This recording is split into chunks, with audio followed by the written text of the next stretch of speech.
Alam. Then it goes on. Taghaabun here is, let's say, someone is cheated out of his blessings. But he's the one who's cheating himself. No one else is cheating him. He can't blame anybody. What does this surah claim? That's what we're going to go through right now. We're going to go through what this surah claims line for line. But as far as we go in this poem, I noted a few things that he did. One of the things he did here was he said, Yusabbihu lillah by name. Say, Yusabbihu. Yusabbihu lillahi ma fi samawat. How does this surah start? You knew what surah you were going to read this week. You should have read it, right? It starts off, Yusabbihu lillahi ma fi samawati wa ma fi al-ard. Right? So it starts off with glorifying and praising the name of Allah by name, using the name of Allah. And when you say Yusabbihu, it comes in the Quran a few ways. Sometimes it says Subhanalladhi. Sometimes it comes in order. Fasabbih bihismi rabbika la'ala. So it comes in a few different ways. Sabbaha lillahi ma fi samawati wa ma fil ard. It comes a few different ways in the Quran. Here it comes as an action in the present tense, in the future, an ongoing. Yusabbihu lillahi. Right now, everything is praising and glorifying Allah. Okay? So he starts off here by saying, as 64 Taghaabun came, Yusabbihu lillah by name. Then it goes on and says, the challenges that rack our minds, like warning all those who believe your families can be enemies. So this poem here talks about that the subject matter in this surah, as we will read, not the full subject, if you got it, okay, put it on. It's going to talk about the challenges that rack our minds. I'm telling you beforehand when we get into this surah. The first few ayah begin to talk about praising and glorifying Allah. Afterwards, after talking about that, it tells you what the kuffar do. Then it tells the believer how to protect himself, what his situation is. And it's going to go through it telling us these challenges. These are personal challenges each believer has. These are intimate problems that he has in his personal life with himself and his family. And that's what we're going to see here. So it says the challenges that rack our minds, like warning all those who believe. Allah says in this surah, Ya ayyuhalladhina amanu, inna min azwajikum wa awladukum aduwwun lakum. Aduwwan lakum. That's one. Aduwwan lakum. Yeah. Maf'ulun bih. Are enemies for you. So that's what it's talking about here. And I'm going to stop and we're going to go through the surah. Where we at?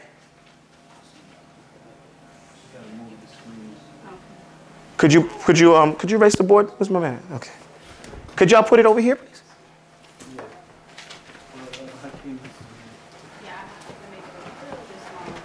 Okay. He's going to erase it right now. Come on, you open up the class, bro. No, I'm teasing. I'm teasing. You don't need that, boy. Just keep talking. Alhamdulillahi Rabbil Alameen.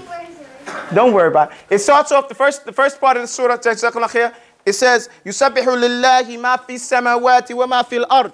It says, it's glorifying Allah subhanahu wa ta'ala, everything in the heavens and earth. And it says ma. The issue here is ma and not man. So it includes the inanimate object as well as the animate object. Okay?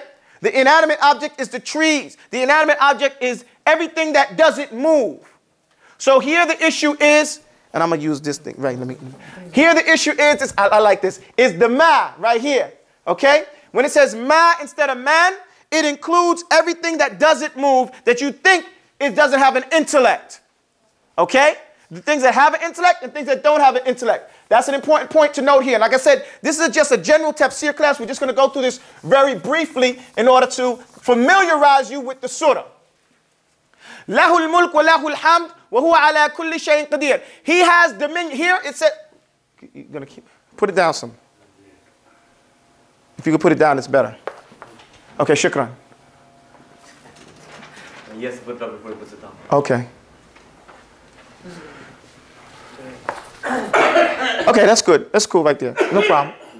Okay, so it says, Lahul mulk wa lahul hamd. He has the ownership to do anything, and he is praiseworthy. Wa huwa ala kulli shay'in qadir. And Allah, with regards to everything, he has the ability to do it.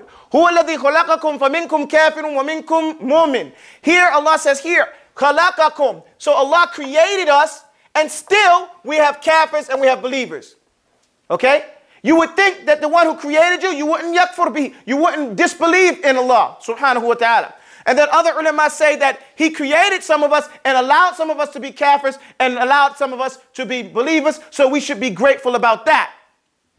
Wallahu bima ta'maluna basir. And Allah follows that up by saying, and Allah knows, is familiar and knows what you're doing, and he sees what you're doing. He's well aware. And this is not, basira is not like seeing, it's like knowing.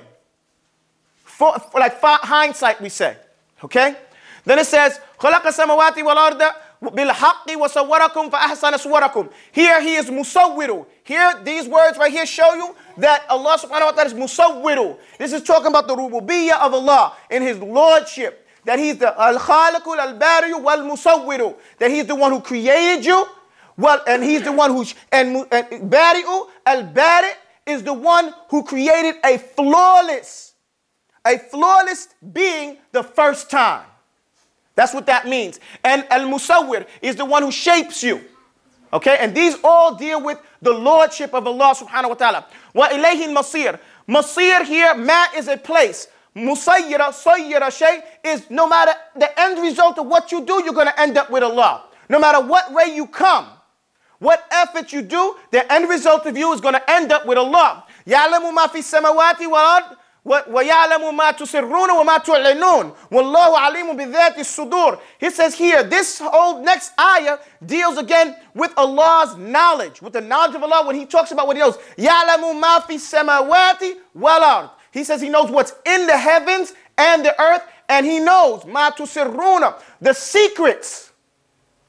وَمَا تُعْلِنُونَ, and the things that you outwardly show. Wallahu alimun, and then he lets you know again dealing with knowledge. Allah is alimun, he's knowing bidhati sudur, what you held in your chest, what you don't let people know, even if you just hold it in your chest. He says, alam ya'tikum naba'ul ladhina kafaru min qabl. And then here comes another stop. This whole part stops here. Once it stops at, oh, that's the wall. Astaghfirullah. I'm sorry about that, Imam.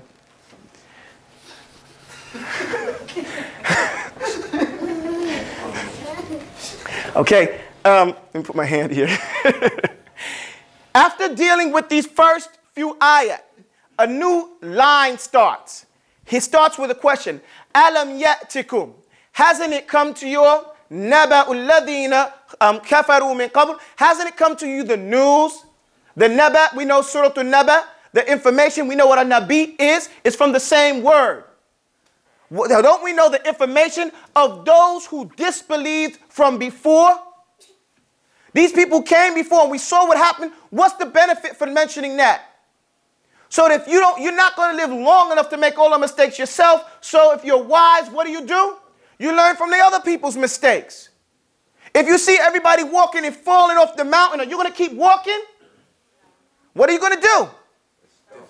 You're going to take a different direction. You're going to stop and look. You know, you're going to take a thought. So it says, فَذَاقُوا وَبَالَ أَمْرِهِمْ. فَذَاقُوا means, so then they tasted. Wabala is from the word wabala. It means hard rain that comes down on big drops of rain. With regards to an issue, it means that it has heavy consequences. It says, وَبَالَ أَمْرِهِمْ. It had some serious connotations. Oh, what happened? Okay, shukran. I was going, make those boys move out the way. They make me nervous.